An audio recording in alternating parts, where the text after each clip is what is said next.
내 나이 77. 그래도 숫자는 또렷하게 기억한다. 공사 현장에선 몇십억짜리 자재 수량도 암산으로 정리하던 나다. 그런 내가 오늘 병원에서 이런 말을 들었다.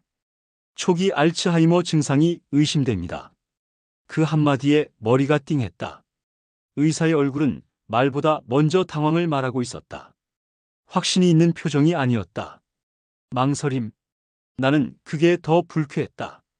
병원을 나서며 혼잣말을 중얼거렸다. 그래, 치매라 누가 먼저 알아채나 보자. 며칠이 지나지 않아 자식들이 이상하게 굴기 시작했다. 먼저 연락 온 건 큰며느리였다. 예전엔 1년에 2번, 명절에만 얼굴 보던 사람이었다. 아버님, 혹시 뭐 필요하신 건 없으세요? 건강검진은 자주 받으시는 거죠? 말은 살갑지만 속은 떠본다는 느낌이었다. 그 다음 날엔 큰아들 민석이 전화를 걸어왔다. 목소리는 어색하게 밝았고 통화 끝엔 꼭 이 말을 붙였다. 아버지 혹시 뭐 기억이 좀 가물가물하시다거나. 그날 밤 거울 앞에 앉아 나를 바라봤다. 여전히 또렷한 눈동자. 그 속엔 피로도 두려움도 없었다. 단지 궁금했다. 내가 사라진다고 생각했을 때 이 사람들은 나를 어떻게 기억하려 할까? 그 다음 주 병원에서 전화가 왔다. 회장님, 지난 진단은 오류였습니다. 검사 결과 전혀 문제 없으십니다. 나는 수화기를 들고 웃었다. 그리고 전화를 끊고 조용히 서재로 들어가 작은 메모장을 펼쳤다. 이 집안에서 가장 먼저 무너지는 사람은 치매 환자가 아닐지도 모르겠다. 그날 저녁 나는 김 실장을 불렀다. 내가 가장 오래, 가장 묵묵히 함께했던 사람. 실장. 나 잠깐 치매 환자 연기 좀 하려고. 그녀는 눈을 크게 떴지만 아무 말도 하지 않았다. 나는 천천히 차를 한 모금 마시며 말을 이었다. 진짜로 잊고 싶은 건 병이 아니라 사람일 수도 있으니까. 그녀가 다시 집에 왔다. 큰며느리 오세나. 며칠 전까지만 해도 연락 한 통 없던 사람이었다. 거실로 들어온 그녀는 마치 평소처럼 웃으며 내게 인사를 건넸다. 아버님, 요즘 어떠세요? 식사는 잘 챙기시고요? 나는 일부러 눈을 한번 깜빡이고 대답 대신 멍하니 그녀 얼굴을 바라봤다. 그 표정, 말투, 움직임 하나하나가 예전과 달랐다. 너무 친절했다. 그 친절이 어색할 정도로 부자연스러웠다. 그녀는 재빨리 식탁 쪽으로 가더니 마치 준비해온 것처럼 음식을 꺼내기 시작했다. 제가 직접 끓인 미역국이에요. 아버님 좋아하셨잖아요. 이렇게라도 챙겨드리고 싶었어요. 말끝마다 정성이 묻어나는데 그 눈빛은 자꾸만 내 서재 쪽을 흘끗거렸다. 나는 조용히 미역국을 한 숟가락 떠먹었다. 간이 조금 세다. 원래 그녀 음식은 싱거운 편이었는데. 아버님, 기억이 조금 가물가물하시다고 들었어요. 혹시 병원에서 뭐라고 하던가요? 직접 묻진 않고 떠보는 방식. 그녀는 항상 이랬다. 남의 의도를 확인할 때조차 질문이 아니라 걱정이라는 포장지로 싸서 내민다. 나는 일부러 국을 흘렸다. 숟가락을 떨어뜨리자 그녀가 재빨리 몸을 숙였다. 괜찮으세요? 이런 건 제가 챙길게요. 그녀 손이 내 무릎에 닿았을 때 나는 잠깐 눈을 감았다. 이 손길은 돌봄이 아니라 확인이었다. 정말 무너졌는지, 정말 치매가 맞는지. 그녀는 내가 약해졌다고 믿고 싶어 했다. 그래야 움직일 수 있으니까. 그날 밤 혼자 거실에 앉아 조용히 조명을 껐다. 방 안은 어두웠지만 내 머릿속은 더 또렷했다. 이제 시작이군. 진짜 얼굴이 하나씩 드러나는 시간. 그녀는 날 걱정하지 않는다. 단지 내가 있기를 바란다. 아침에 일어나 거실로 나가는데 내가 앉던 소파 자리에 큰며느리가 미리 앉아 있었다. 아버님, 오늘 약 드셨어요? 그녀는 늘 그렇듯 부드러운 말투였지만 그 말에 담긴 의미는 뻔했다. 당신은 지금 약을 스스로 챙기지 못할 거다라는 확신. 나는 일부러 한참을 멍하게 있다가 작게 대답했다. 무슨 약 말이냐? 그녀 눈빛이 빛났다. 기대하던 반응을 들었다는 얼굴이었다. 그리고 그녀는 아주 자연스럽게 화제를 바꿨다. 혹시 오늘 민석이 온다던데 기억 못 하셨어요? 민석이 누구였더라? 나는 눈을 가늘게 떴다. 그녀는 손에 들고 있던 찻잔을 책상에 내려놓으며 말했다. 아버님, 민석이요. 큰아들. 내가 고개를 끄덕이자 그녀는 천천히 나를 바라봤다. 그 눈빛에는 걱정이 아니라 확신이 있었다. 이제 유리한 위치에 올라섰다는 사람만이 가질 수 있는 태도. 그날 오후 그녀는 다시 조용히 말을 꺼냈다. 아버님, 혹시 유언장 같은 건 미리 준비해 두신 거 있으세요? 그 말이 나오기까지 생각보다 오래 걸리지 않았다. 나는 일부러 눈을 피하며 대답했다. 그런 거 잘 모르겠어. 언제 썼는지도. 그녀는 고개를 끄덕였다. 표정엔 실망 대신 안도감이 보였다. 지금 이 상황이 오히려 그녀에게 기회로 느껴졌을 것이다. 그럼 혹시 필요하시면 제가 도와드려도 될까요? 도와드리다란 표현 속에 정리해드릴 계열한 뜻이 숨겨져 있었다. 나는 아무 대답도 하지 않았다. 그저 시선을 식탁 위에 놓인 티슈 상자에 고정한 채 침묵으로 고개를 끄덕였다. 그녀는 한 발짝 내게 더 가까워졌다고 생각했겠지. 하지만 나는 이미 그녀가 건너온 다리를 하나하나 불태우고 있었다. 내 서재문은 오래된 철경첩이라 열 때마다 아주 미세한 마찰음을 낸다. 아무리 살금살금 열어도 내 귀엔 들린다. 오늘도 그 소리가 새벽 2시에 들렸다. 나는 불을 끄고 침대에 누워 있었다. 눈은 감았지만 정신은 또렷했다. 기척은 하나였다. 발소리도 조심스러웠다. 정확히 말하자면 너무 조심스러워서 더 이상했다. 그녀였다. 큰며느리 오세나. 낮에는 내게 미역국을 끓여주며 아버님, 아버님 부르던 사람. 하지만 지금은 어둠 속에서 내 서재 서랍을 뒤지고 있었다.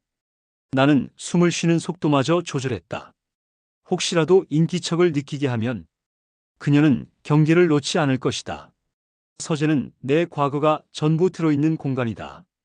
내가 어떻게 회사를 키웠고 누구에게 어떤 재산을 넘겼고 어떤 후회를 지금까지 품고 있는지 그 모든 기록이 그 안에 있다.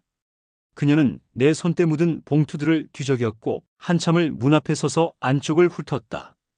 금고까지는 건드리지 않았다. 아무도 모를 테니. 하지만 내가 어디에 무엇을 뒀는지 파악하려는 눈빛이 느껴졌다. 그 순간 문득 이런 생각이 들었다. 사람은 필요할 땐 조심하지만 탐욕은 언젠가 조심도 집어삼킨다. 그녀의 손이 잠시 멈췄다가 서랍 하나를 닫는 소리가 들렸다. 천천히 문이 닫혔고 발자국은 사라졌다. 나는 눈을 떴다. 불을 켜지 않고 침대에 그대로 앉아 있었다. 숨은 아직도 조용했다. 내가 무서운 건 병이 아니다. 내가 가진 것을 사람들이 어떻게 다뤄야 할지 모를 때다. 그녀는 내 머릿속이 흐려졌다고 믿는 듯하다. 하지만 나는 그날 서재 문이 열리는 소리와 서랍 닫는 소리, 그 조용한 숨소리까지 하나도 빠짐없이 기억하고 있다. 아버님, 요즘 다영이 좀 이상하지 않으세요? 큰며느리가 꺼낸 말이었다. 나는 신문을 펼친 척하며 그녀를 흘끗 봤다. 표정은 조심스럽고 말끝은 낮았지만 그런 목소리로부터 시작된 말이 결코 조심스러운 이야기가 아니라는 건 오래 살아보니 안다. 맨날 울고 감정 기복도 심한 것 같아요. 진심은 알겠지만 감정에 너무 휘둘리니까 정작 중요한 결정엔 도움이 안 되는 것 같아서요. 나는 신문을 넘기지 않고 그대로 펼친 채 가만히 있었다. 그녀는 내가 아무 말도 하지 않자 다시 입을 열었다. 그리고 우석이 형도요. 죄송하지만 형님은 책임감이 좀 부족한 것 같아요. 아버님이 어떤 상태신지도 잘 모르고 현실 감각도 좀 없고 한 사람씩 그녀는 내 곁에 있는 사람들을 하나씩 밀어내고 있었다. 다영은 감정적인 사람, 우석은 무책임한 사람, 남는 건 민석뿐이라는 그림을 나에게 심어주려는 의도였다. 나는 그 말을 다 들은 뒤 신문을 천천히 접었다. 그래. 그렇게 짧게 대답하고는 자리에서 일어났다. 그녀는 아무 말도 하지 않았다. 아마 내 반응을 긍정으로 받아들였을 것이다. 하지만 내 마음은 반대였다. 사람을 나눌 줄 아는 자는 사람을 버릴 줄도 안다. 그녀가 지금 하고 있는 건 내 곁에서 내 사람들을 잘라내고 자신들만 남기기 위한 정리 작업이었다. 그날 저녁 다영이 조심스럽게 찾아왔다. 작은 떡 한 상자를 들고 와선 웃으며 말했다. 아빠, 옛날에 이 집 앞 시장에서 사 먹던 거 기억나? 오늘 가다가 우연히 봤어. 나는 아무 말 없이 고개만 끄덕였다. 말로 확인할 필요는 없었다. 이 아이의 손에 들린 그 떡 하나가 오세나의 수십 마디보다 훨씬 더 많은 걸 말해주고 있었다. 나는 다영의 손등을 가만히 덮었다. 누가 감정적인 사람이고 누가 이르면 안 되는 사람인지는 내가 더 잘 안다. 나는 아침마다 거울 앞에 선다. 그리고 나를 다시 만들어낸다. 눈빛을 흐리게 뜨고 입꼬리를 살짝 늘어뜨리고 말끝을 흘리는 연습을 한다. 오늘은 무슨 요일이지? 내가 말끝을 얼버무리면 그녀는 점점 확신을 갖는다. 내가 무너지고 있다는 확신. 내가 쓸모를 잃었다는 확신. 거울 속의 나는 아직도 선명하다. 눈빛도 또렷하고 기억도 분명하다. 하지만 매일 그 또렷한 얼굴 위에 헷갈림과 피로를 덧칠한다. 내가 멀쩡하다는 걸 감추기 위해 진짜 치매 환자처럼 보이려면 그들의 기대에 정확히 맞춰야 한다. 가끔은 내가 연기를 하는 건지, 내가 진짜 흐려지고 있는 건지 헷갈릴 때도 있다. 하지만 정신을 붙잡는 법도 알고 있다. 숨을 크게 들이마시고 내 이름을 또박또박 되뇌인다. 장세진, 진. 그걸 3번 말하면 나는 나를 다시 붙잡는다. 김 실장이 나를 조심스레 바라볼 때가 있다. 그 눈에는 걱정도 연민도 담겨 있다. 회장님, 너무 무리하시는 거 아닐까요? 그럴 땐 웃어 보인다. 지금 이 집에선 내가 정신을 차리는 게 더 위험하네. 내가 버텨야 한다. 연기를 멈추는 순간 그들이 그려놓은 판 위에 내가 놓이게 된다. 나는 내 기억을 숨기고 그들의 욕망을 기록하는 중이다. 거울 앞에서 매일 그걸 반복한다. 그리고 다짐한다. 이 가면은 내가 쓴 것이다. 언제 벗을지는 나만이 안다. 말하지 않아도 알 수 있었다. 그녀가 원하는 게 뭔지, 그녀가 내 곁을 지키는 이유, 밥을 챙기고 약을 묻고 내 이름을 반복해서 부르는 이유. 그 모든 친절은 목적이 있었다. 그래서 써줬다. 그녀가 바라는 유언장을. 그날 밤 서재에 혼자 앉아 종이를 꺼내고 펜을 들었다. 나는 망설이지 않았다. 오히려 속은 시원했다. 전 재산의 70%는 장민석에게, 나머지 30%는 형제간 균등 분배하되 부동산 일부는 큰며느리 오세나의 보호 명의로 이관함. 그녀가 좋아할 문장이었을 것이다. 그리고 마지막 장엔 아주 작은 글씨로 적어뒀다. 본 문서는 검토용 초안이며 법적 효력 없음. 그 글씨는 흐릿하게 인쇄됐고 색도 연하게 뽑았다. 보려면 고개를 숙여야 보이는 정도로. 그녀는 그런 건 읽지 않을 것이다. 필요한 부분만 확인할 테니까. 다음 날 그녀에게 종이를 건넸다. 내가 일부러 떨리는 손으로 내밀었다. 이거 내가 써봤는데. 그녀는 두 손으로 봤더니 말없이 읽어 내려갔다. 입술이 닫힌 채 눈만 바쁘게 움직였다. 그러다 고개를 들고 나를 바라봤다. 아버님, 정말 이대로 하시려는 거예요? 나는 시선을 피하며 고개를 끄덕였다. 멍한 표정을 짓는 것도 이제 익숙해졌다. 그녀는 조심스럽게 내 손등을 쥐었다. 정말 감사합니다. 민석 오빠도 저도 최선을 다해 아버님 모실게요. 그 손끝에 감격이 서려 있는 것처럼 보였다. 하지만 나는 그게 어떤 감정인지 알고 있었다. 그건 가질 수 있다는 확신에서 나오는 만족감이었다. 그녀는 종이를 곱게 접어 가방에 넣었다. 마치 금괴라도 챙기는 듯한 손놀림이었다. 그 순간 나는 마음속으로 숫자를 세기 시작했다. 셋, 둘, 하나. 함정은 완성됐다. 요즘 그녀는 내 방에 들어오는 시간을 점점 늦춘다. 내가 잠든 줄 알고 조용히 들어와 이불을 정리하거나 약 상자를 확인하는 척을 한다. 하지만 나는 눈을 감은 채로 느낀다. 그녀가 내 옆에 오래 머무는 건 돌봄 때문이 아니라 확인 때문이다. 유언장을 내준 지 며칠 뒤 그녀는 슬며시 말을 꺼냈다. 아버님, 너무 조심스럽긴 한데요. 제가 요양센터 하나 알아봤어요. 공기도 좋고 시설도 아주 깔끔해요. 나는 아무 말도 하지 않았다. 대답 대신 고개를 천천히 숙였다. 그녀는 그것을 수락으로 받아들였다. 다음 날 내 책상 위엔 브로셔 한 장이 올려져 있었다. 힐링케어 시니어센터 VIP 전용동. 나는 브로셔를 넘기며 정원 사진을 봤다. 잔디는 잘 깎여 있었고 의자도 많았다. 마치 앉아서 조용히 사라지라는 말처럼 느껴졌다. 그녀는 내 맞은편에 앉아 말했다. 여기 정말 괜찮아요. 시설장도 직접 통화했는데 다음 주 수요일이 비어 있대요. 그날 가보시면 좋을 것 같아요. 나는 눈을 한번 깜빡이고 물었다. 밥은 나오나? 그녀는 웃었다. 당연하죠. 정기 건강검진도 있고요. 아버님만 편하시면 저희는 다 좋죠. 그 순간 그녀가 말한 저희 속에 내 이름은 없다는 걸 느꼈다. 요양원은 치매 노인을 모시는 곳이다. 그리고 그녀는 이제 내가 그곳으로 옮겨질 만한 자산이 되었다고 확신한 것이다. 그날 밤 김 실장을 불렀다. 내가 직접 쓴 메모와 함께 작은 봉투를 건넸다. 혹시 내가 갑자기 움직이지 못하게 되면 이걸 다영이한테 전해줘. 그리고 그날 녹음도 부탁하네. 김 실장은 말없이 고개를 끄덕였다. 그녀는 내가 편해지길 바라는 게 아니다. 그녀는 단지 내가 조용해지길 원한다. 하지만 나는 조용히 있을 생각이 없다. 요양원 입소가 정해졌다는 소식이 돈 뒤부터 다영의 발걸음이 뜸해졌다.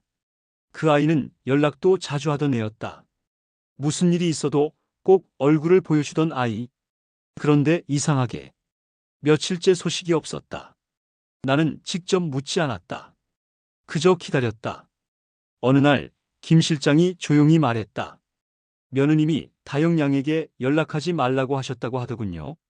오히려 혼란만 준다고 하셨답니다. 나는 고개를 끄덕였다. 이제는 놀랍지도 않았다. 그녀는 조용히 정교하게 내 곁에 사람들을 하나씩 지워내고 있었다. 우석도 마찬가지였다.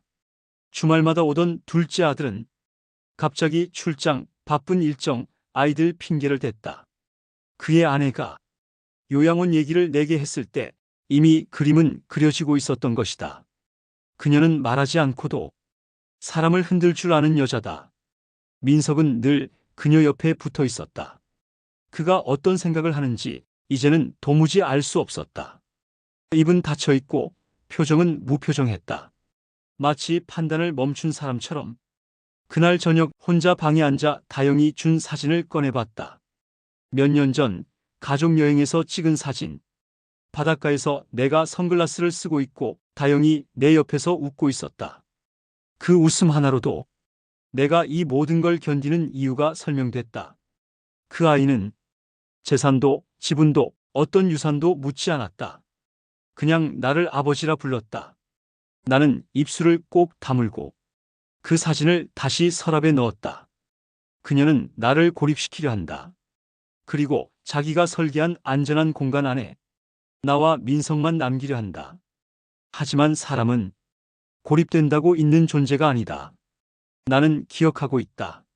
누가 나를 걱정했고 누가 나를 계산했는지. 그녀는 종이를 조심스럽게 내밀었다. 내가 며칠 전 일부러 써준 그 유언장 초안. 내가 준 것을 그녀는 다시 내 앞에 내놓았다. 이번엔 이름을 적으라는 뜻이었다. 아버님, 정리해 두시면 저희도 그에 맞춰 움직일 수 있으니까요. 말끝은 낮았고 눈은 나를 바라보지 않았다. 문장 하나하나에 계산이 섞여 있었다. 나는 아무 말 없이 고개를 끄덕였다. 그녀는 펜을 건넸다. 나는 그 펜을 천천히 쥐었다. 손이 살짝 떨리는 척, 시선을 흐리는 척. 이미 수없이 연습한 연기였다. 종이에 적힌 글자들을 따라가며 장세진이라는 이름을 천천히 썼다. 글씨체는 일부러 흐리게 만들었다. 오래된 손처럼 보이게. 서명을 마친 순간 그녀의 손이 종이를 덥석 집었다. 그녀는 그걸 두 손으로 접어 가방에 넣었다. 그리고 말했다. 민석 오빠가 정말 아버님께 감사할 거예요. 저희 평생 모실게요. 그 말이 끝나기도 전에 내 안에서 무언가 차갑게 식어갔다. 그녀는 감사와 봉양을 조건처럼 묻고 있었다. 그건 돌봄이 아니라 대가였다. 나는 그 말을 끝까지 듣지 않았다. 그저 고개만 살짝 끄덕였다. 그녀는 흡족해했고 나는 조용히 손을 닦았다. 펜에서 묻은 잉크가 묘하게 끈적거렸다. 그날 밤 김 실장이 다가와 말했다. 회장님, 오늘 장면 거실 CCTV에 전부 남았습니다. 음성도 문제없이 녹음됐고요. 나는 고개를 끄덕였다. 잘했네. 이제 퍼즐 한 조각 남았군. 진짜 유언장은 여전히 내 서재 안에 있다. 내 손글씨로 내 생각 그대로 남겨둔 문서. 오늘 적은 이름은 그녀가 바라는 이름이었고 내가 남길 이름은 아직 누구도 모른다. 그날 아침은 유난히 조용했다. 누구 하나 크게 말하지 않았고 식탁 위 그릇 부딪히는 소리조차 점잖았다. 마치 장례식 전날처럼. 나는 평소보다 늦게 일어났다. 아무도 깨우지 않았다. 이미 정해진 일이었고 나는 그 흐름에 몸을 맡긴 척했다. 양복 대신 헐렁한 트레이닝복을 입고 슬리퍼를 질질 끌고 나와 거실에 앉았다. 그녀는 말없이 나를 바라보다가 조심스럽게 말했다. 아버님, 준비되셨어요? 나는 고개를 천천히 들었다. 눈빛은 흐릿하게, 말은 비워내듯이.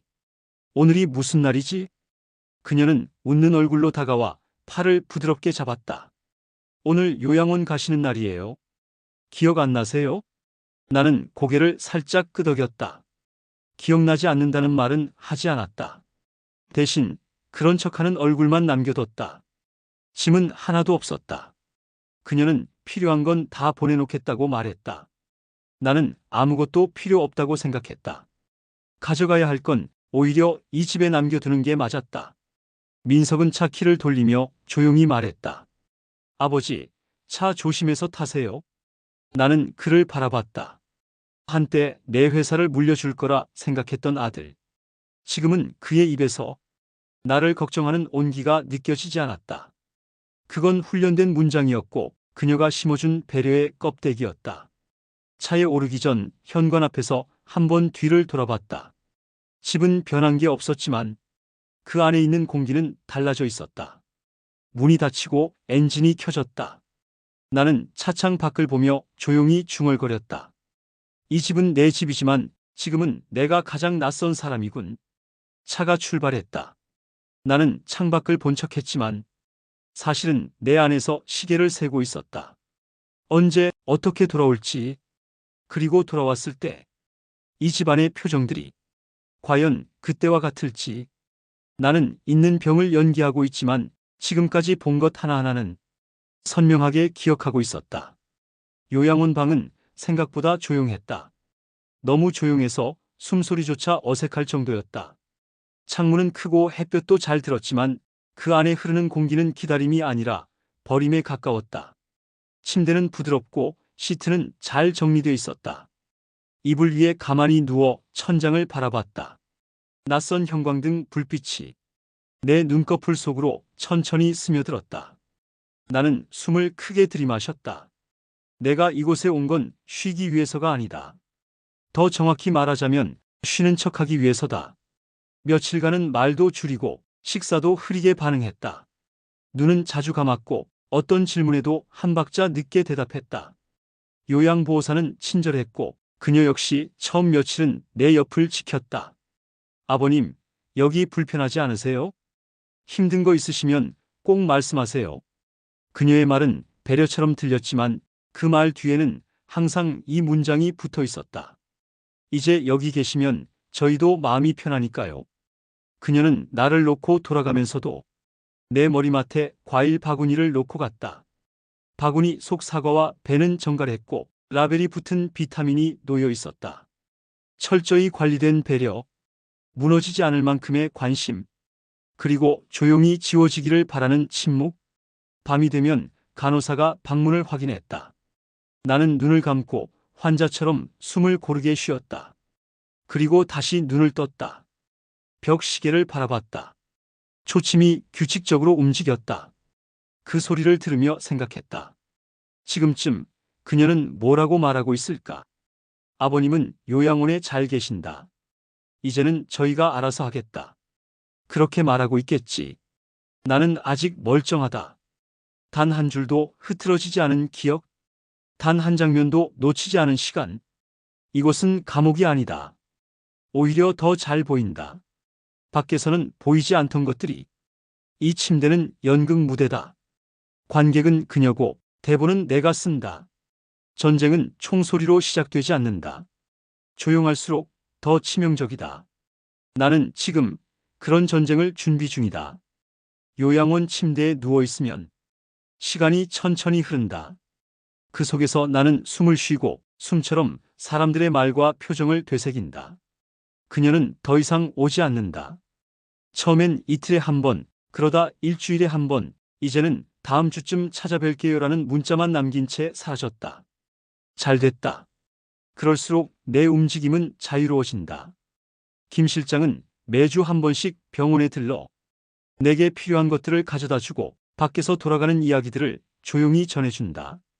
회장님, 며느님이 민석 씨 명의로 신탁 계약을 진행 중입니다. 자산 일부는 이미 관리회사로 넘겼고요. 나는 고개를 끄덕였다. 예상대로였다. 그녀는 확신하고 있다. 내가 무너졌다고, 판단력도 권한도 다 잃었다고. 그렇기 때문에 지금 움직이는 거다. 실제 서류를 옮기고 관계자들과 미팅을 하고 밖에서는 이미 회장 사후를 전제로 한 말들이 오간다.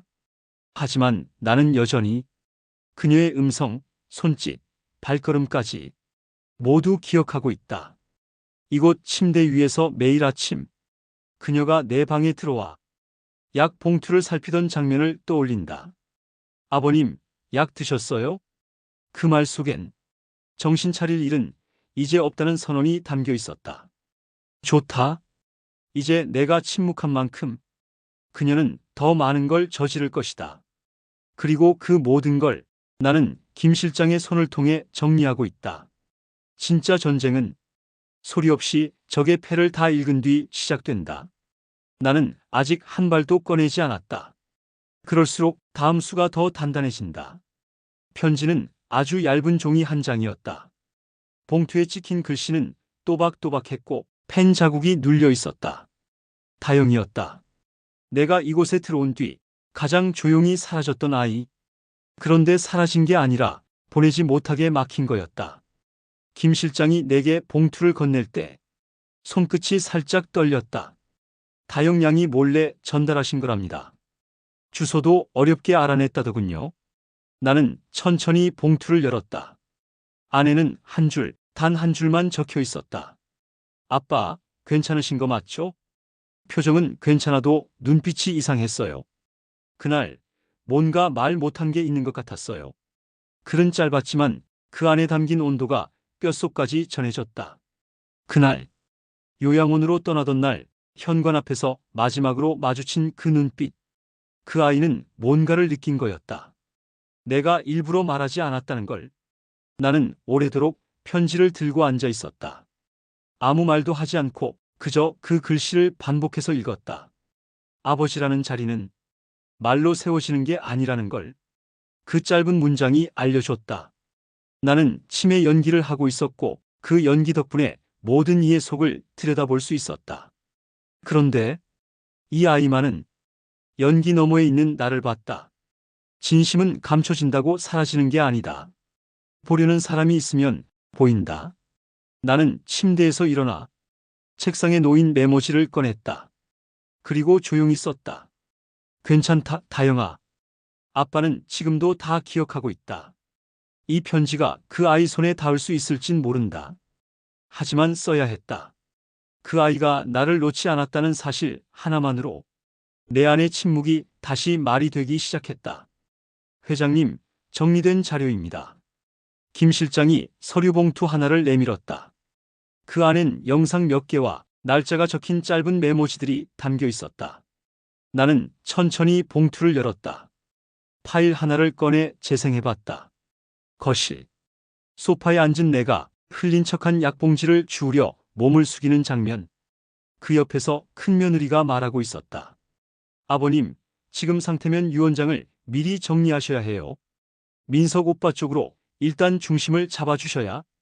그 목소리는 또렷했고 말끝엔 무게보다 계산이 섞여 있었다. 다음 파일은 서재에서 찍힌 화면이었다. 밤. 그녀가 몰래 문을 열고 들어와 서랍을 뒤지던 순간 그 손놀림엔 망설임도 죄책감도 없었다. 나는 화면을 멈췄다. 그리고 한참을 아무 말 없이 앉아 있었다.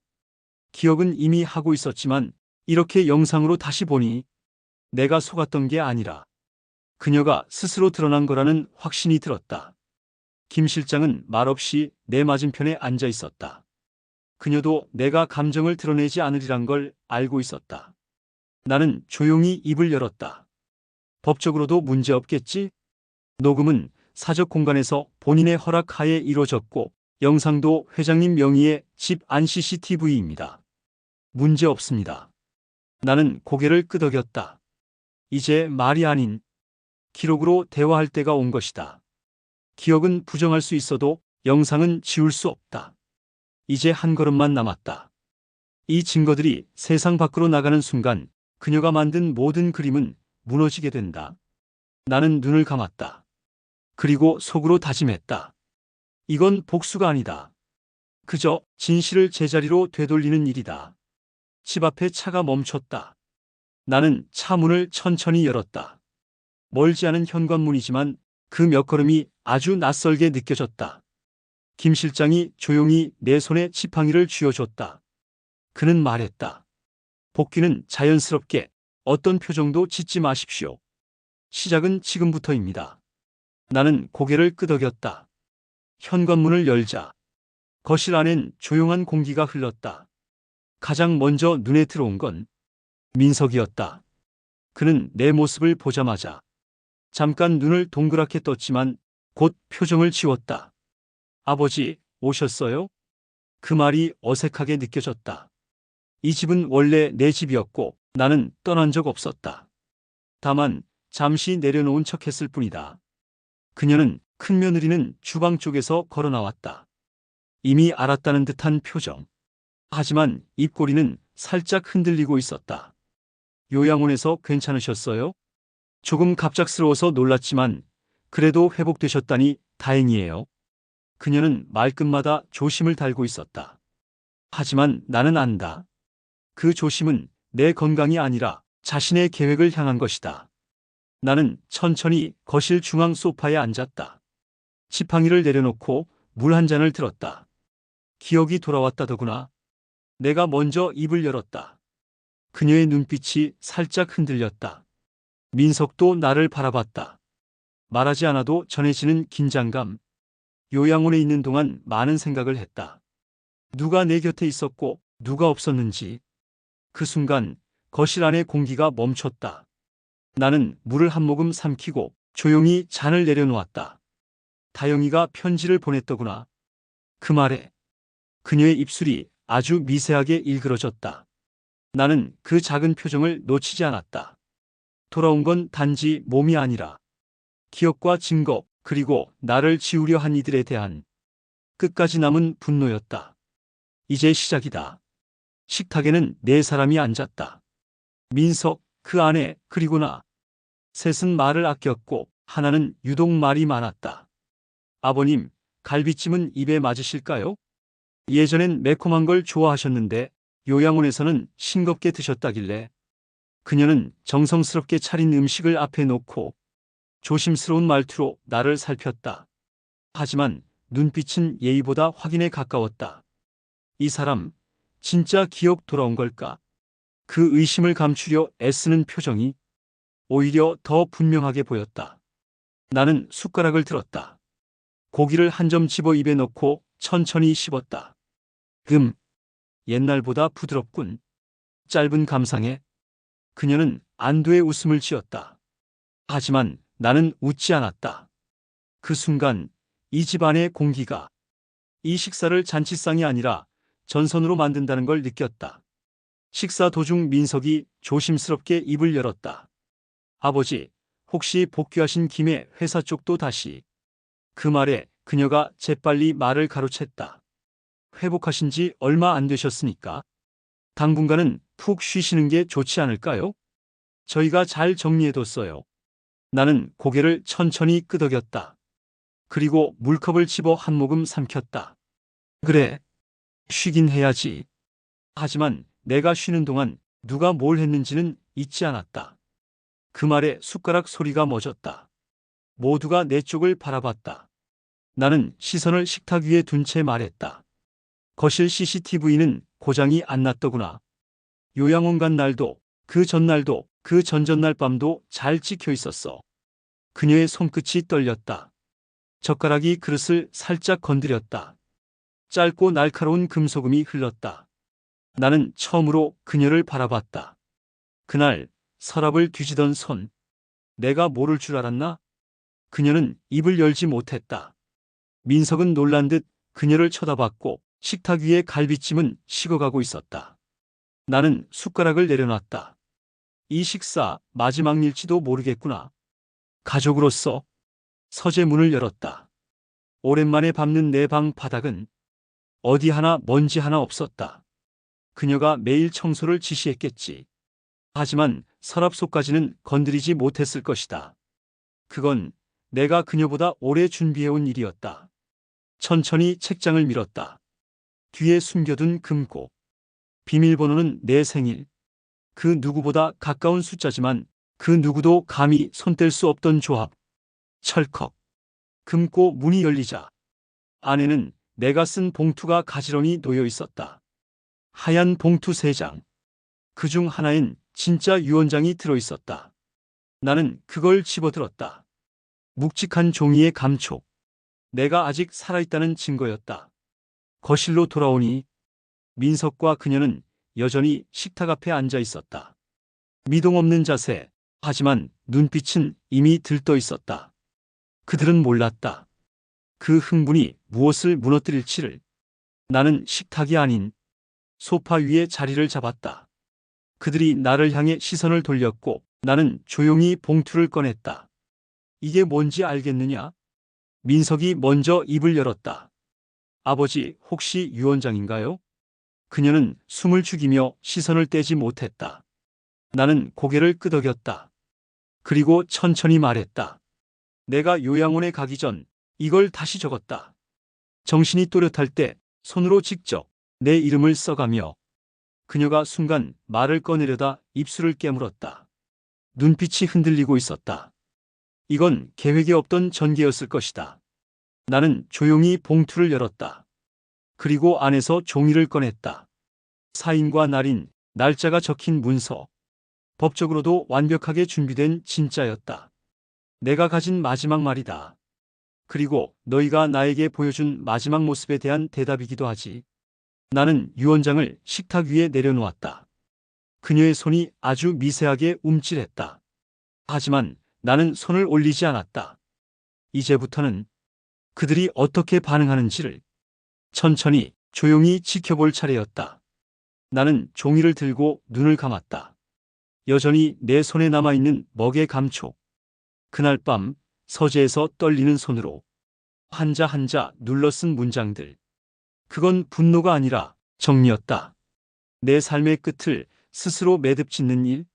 천천히 첫 문장을 읽었다. 본 유언장은 김정우 본인이 정신이 온전한 상태에서 작성하였으며 향후 모든 자산과 법적 효력의 우선함을 명시한다. 민석의 눈동자가 흔들렸다. 그녀는 아예 고개를 숙였다. 하지만 나는 계속 읽었다. 첫째, 장남 김민석에게는 현재 본인의 거주지를 제외한 현금성 자산 15억 원을 분할 상속하며 그 외 사업체 및 주식은 배제한다. 그간 보여준 책임감과 태도에 대한 반영이다. 민석은 아무 말도 하지 않았다. 입술이 바짝 말라 보였다. 나는 시선을 종이에서 뗐다. 그리고 다시 읽었다. 둘째, 차남 김민준에게는 자산관리법인의 공동대표권과 지분의 40%를 이양한다. 그의 성실성과 무심한 듯 곁을 지킨 진심을 기억하기에 그러하다. 셋째 항목을 읽기 전 나는 한 박자 숨을 고르며 종이를 내려다봤다. 그리고 마지막으로 그녀를 올려다봤다. 그녀는 숨을 죽인 채 입을 굳게 다물고 있었다. 셋째, 장남의 배우자, 즉 수연 씨에게는 어떠한 형태의 유산도 상속하지 않는다. 이는 과거 본인의 재산에 대한 반복적인 개입, 가족 간 이간 행위, 그리고 유언장 위조를 시도한 정황을 포함한 일련의 행위에 따른 결과이다. 그 순간 그녀의 눈이 크게 흔들렸다. 하지만 나는 침묵을 유지했다. 더 이상 설명은 필요 없었다. 나는 마지막 문장을 읽었다. 끝으로 모든 자산은 진심을 지키려 한 사람들에게 돌아갈 것이며 본인은 이를 통해 자신이 남긴 삶을 후회 없이 마무리하고자 한다. 2025년 5월 15일 김정우. 종이를 접었다. 그리고 테이블 위에 내려놓았다. 누구도 말하지 않았다. 그녀는 결국 의자를 밀치고 일어났다. 하지만 민석조차 그녀를 붙잡지 않았다. 그 역시 이미 알아차리고 있었던 것이다. 나는 조용히 숨을 내쉬었다. 이제 남은 건 단 하나. 모든 것을 되돌려줄 시간뿐이다. 모든 것이 끝난 날 나는 다시 서재에 앉았다. 오래된 책 냄새, 조용히 흔들리는 커튼, 그리고 내 앞에 아무도 없는 정적. 그녀는 떠났다. 민석은 조용히 이혼을 준비하겠다고 말했다. 그 말 뒤엔 미안함도 있었지만 어쩌면 스스로에 대한 실망이 더 컸을 것이다. 민주는 그날 저녁도 내 옆을 지켰다. 말없이 앉아 내가 찻잔을 드는 속도에 맞춰 자신도 잔을 들었다. 다영이는 작은 화분 하나를 가져왔다. 아빠, 이제 이거는 매일 보셨으면 좋겠어요. 그 말에 나는 처음으로 내 손으로 그녀의 머리를 쓰다듬었다. 이해받는 기분이란 그토록 단순한 터치 하나에도 스며들었다. 나는 여전히 살아있다. 그리고 이제야 정말 살아있다고 느낀다. 침의 연기는 끝났다. 침묵도 연기도 관찰도 모두 끝났다. 하지만 가면을 쓴 건 그녀뿐만이 아니었다. 어쩌면 나 역시 가족이라는 말에 기대며 그들을 믿었다고 착각했던 걸지도 모른다. 그 가면은 상처받지 않기 위한 방어였고 이제 그것조차 내려놓아야 한다. 나는 금고에 남은 마지막 봉투를 꺼냈다. 그 안에는 유언장이 아닌 내 손글씨로 쓴 편지가 한 장 들어있었다. 당신이 읽을 일은 없겠지만 이 편지를 남깁니다. 당신이 내 곁에 처음 왔던 날 나는 늦은 인생에도 설렐 수 있다는 걸 알았습니다. 그리고 마지막 날 나는 인간이 얼마나 쉽게 얼굴을 바꿀 수 있는지도 배웠습니다. 하지만 그 모두를 겪었기에 이제 나는 온전히 나로 남겠습니다. 나는 편지를 접어 작은 봉투에 넣어 다시 금고에 넣었다. 어차피 읽을 사람은 없다. 하지만 남겨야 했다. 그것이 내 마지막 정리였다. 나는 커튼을 열었다. 햇살이 방 안으로 쏟아졌다. 긴 그림자 뒤로 내 그림자도 따라 나왔다. 이제는 그림자가 아닌 내 모습으로 살아갈 것이다.